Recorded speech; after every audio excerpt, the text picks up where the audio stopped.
Welcome to JC English classes students. আজকের আলোচনার বিষয়বস্তু হলো ইংলিশ ক্লাস ফাইভের যে হোম টাস্ক দেওয়া হয়েছে সেকেন্ড ফেজে, অর্থাৎ দ্বিতীয়বার যে হোম টাস্ক দেওয়া ছিল ক্লাস ফাইভের ইংলিশে, তার সম্পূর্ণ সমাধান তোমরা এই ভিডিওতে পেয়ে যাবে। তো তোমরা দেখতে থাকো, আশা করছি তোমাদের কাজে লাগতে পারে। দেখো, এখানে একটা প্যাসেজ দুটো দেওয়া আছে এবং প্যাসেজটা পরে তোমাদের নেক্সট পেজে অ্যান্সার করতে হবে। তো দেখো, এখানে আমরা প্যাসেজের পরে মানে বুঝবো। প্রীতম বলছে, did Kumud Ranjan inspire him to write poems? Kumud Ranjan কি তাকে উৎসাহিত করেছিল কবিতা লেখায়? ফাদার বলছে, ফাদার, ইয়েস, হ্যাঁ, but Nazrul was also influenced by Rabindranath Tagore and the Persian poets like Hafez and Khayyam. কিন্তু নজরুল রবীন্দ্রনাথ টেগোর ছাড়াও পার্সিয়ান পোয়েট হাফেজ অথবা খৈয়ামের কাছ থেকেও উৎসাহিত হয়েছিল। Okay, uncle Rahim, did you know that Nazrul join the army under the British? তুমি কি জানো যে নজরুল ব্রিটিশদের আন্ডারে আর্মিতে যোগ দিয়েছিল? He was in the 49th Bengal regiment. 49th Bengal রেজিমেন্টের নজরুল সিপাহী হিসেবে ছিল। After the First World War the regiment was disband in 1920। First World ওয়ারের পরে, অর্থাৎ প্রথম বিশ্বযুদ্ধের পরে 1920 সালে এই রেজিমেন্টটাকে ব্যান্ড করে দেওয়া হয়। So he came to Calcutta, তাই তাকে কলকাতায় চলে আসতে হয়। ওকে, তারপর দেখো,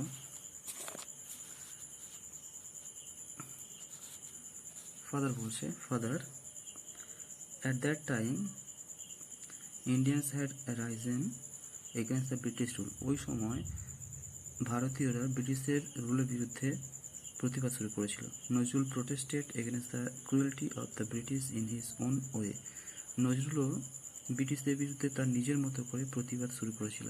ওকে, in fact he also started writing poems, essays and songs to voice his protest. Nazrul কীভাবে প্রোটেস্ট করেছিল? কবিতা লিখেছিল, এসে লিখেছিল এবং কি গানও লিখেছিল। ওকে, এসে মানে প্রবন্ধ। ওকে, তার প্রতিবাদ হিসেবে he is the rebel poet of India, তাকে বিদ্রোহী কবি বলা হয় ভারতের। তো দেখো, এখানে এই যে আমরা গল্পটা পড়লাম, তারপর ভিত্তি করে এখানে কোশ্চেন দেওয়া হয়েছে এবং কোশ্চেনগুলো তোমাদের সলভ করতে হবে। Complete the following sentences with information from the text. এই যে টেক্সট পড়লাম তার থেকে অ্যান্সার নিয়ে এখানে এই যে ড্যাশগুলো দিয়ে আছে এগুলো ফিল আপ করতে হবে। Okay, Nazrul was influenced by, তো আমরা আগে প্যাসেজে পড়লাম, দেখো,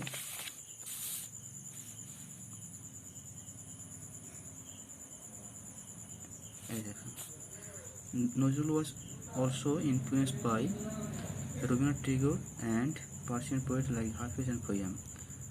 ওকে, তো আমরা অ্যান্সার লিখে কি, Nazrul was influenced by Rabindranath Tagore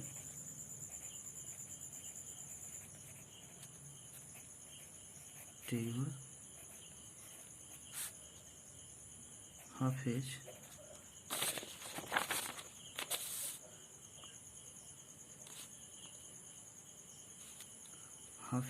and Khayyam.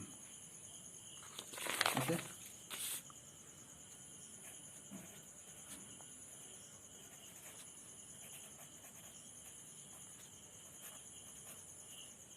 ওকে, হাফেজ অ্যান্ড খৈয়াম। তারপর দেখো, নজরুল প্রোটেস্টেড এগেনস্ট, এখানে দেখো, Nazrul protested against the cruelty of the British in his own way. তো এখান থেকে লিখব এগেনস্ট দ্য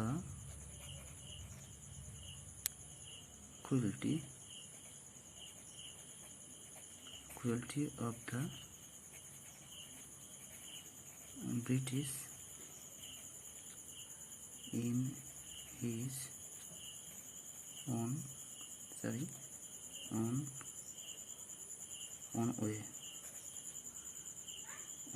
হবে।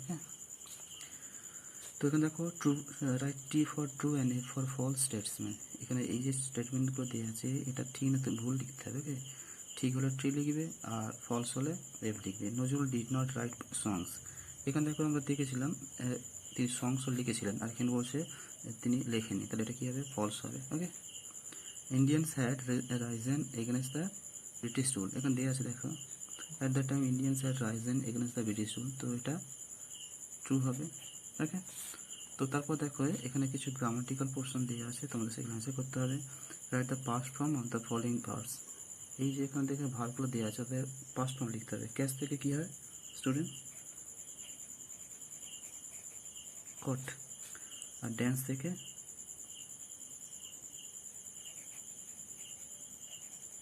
ড্যান্স ইডি করবে। ওকে, চেঞ্জ দ্য নাম্বার, অর্থাৎ সিঙ্গুলার থেকে প্লুরাল করতে হবে। ঠিক আছে, তো বুক থেকে কী হয়?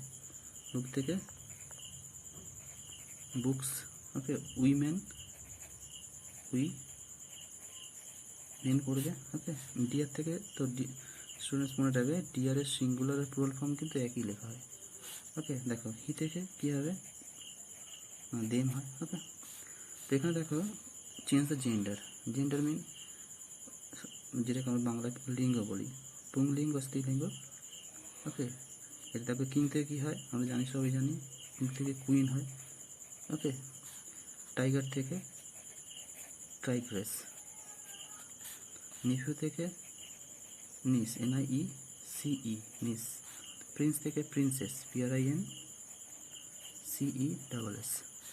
তো এখানে দেখো দিয়ে আছে ট্রান্সলেটিং টু ইংলিশ, অর্থাৎ এখানে বাংলা দিয়ে আছে, বাংলা থেকে তোমাকে ট্রান্সলেট করে ইংলিশ লিখতে হবে। ওকে, দেখো তিনি একজন সৎ ব্যক্তি, তাহলে কী হবে?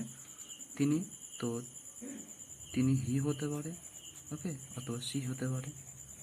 C is an honest person. Okay, সূর্য পূর্ব দিকে উদিত হয়, the sun rises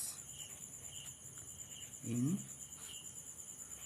the east. Okay, সে একটি বাঘ দেখেছিল, he or she saw a tiger. Okay, দেখে তারপরে আমাদের বাগানে অনেক গাছ আছে, there are many trees in our garden. Okay, তো দেখো তারপরে তোমরা এখানে কখন আসবে? হোয়েন, এখানে আসবে, তোমরা এখানে কখন আসবে? When will you come here? Question mark. ঠিক আছে, তো দেখো এখানে একটা রাইটিং পোর্শন দেওয়া আছে, write a paragraph on your school or trees. তো এখানে আমি তোমাদের জন্য ইউর স্কুল করেছি। ওকে, তো তোমরা দেখতে থাকো। Write a paragraph on your school or trees. তো এটা দেখো ইউর স্কুল, তো যে ইউর স্কুলের জায়গায় তোমরা লিখবে আওয়ার স্কুল অথবা my school. Okay, my school করতে পারো। তো ইউর মানে তোমাদের, তোমার হয় আর তোমাদের হয়। ঠিক আছে, যে যেমনভাবে নেবে সেভাবে অ্যান্সারটা লিখবে। তো স্টুডেন্টস দেখো প্রথমে হেডিং করছো আওয়ার স্কুল অথবা মাই স্কুল। ওকে, তো তারপর দেখো অ্যান্সার স্টার্ট করেছো, দ্য নেম অফ আওয়ার অথবা মাই স্কুল ইজ, বলে তোমার স্কুলের নামটা দেবে। ওকে, schools name. Okay,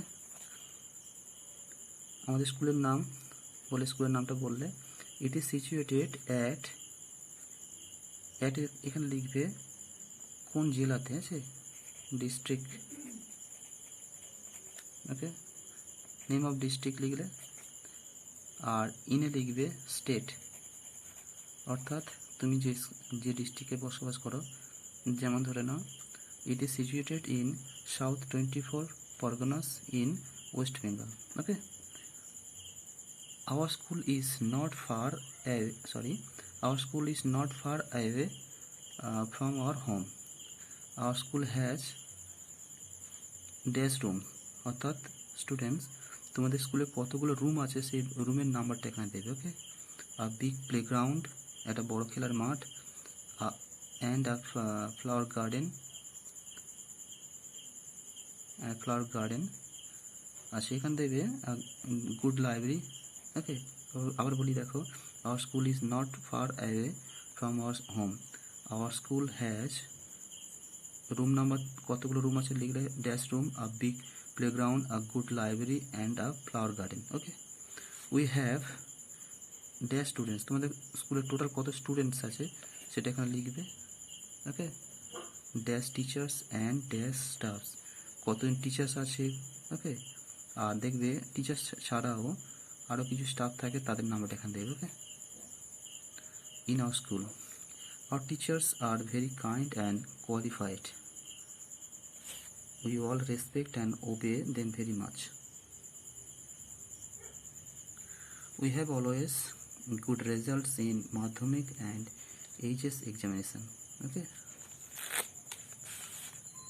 we celebrate different cultural programs in our school, I am very fond and proud of our school. তো স্টুডেন্ট বারবার এই আওয়ার বলেছি, তো যেখানে আওয়ার আছে তোমরা সেখানে মাই স্কুল লিখতে পারো যদি হেডিংয়ে তোমরা করো কি মাই স্কুল। ওকে, তো আশা করছি তোমরা বুঝতে পেরেছো।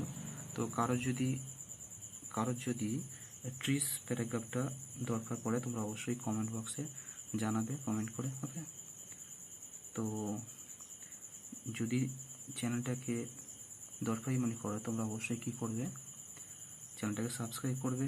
ওকে, আর নোটিফিকেশান বেলটিকে অন করবে যাতে করে আমার পরবর্তী ভিডিও তোমাদের কাছে খুব তাড়াতাড়ি পৌঁছে যেতে পারে। ওকে, থ্যাংক ইউ।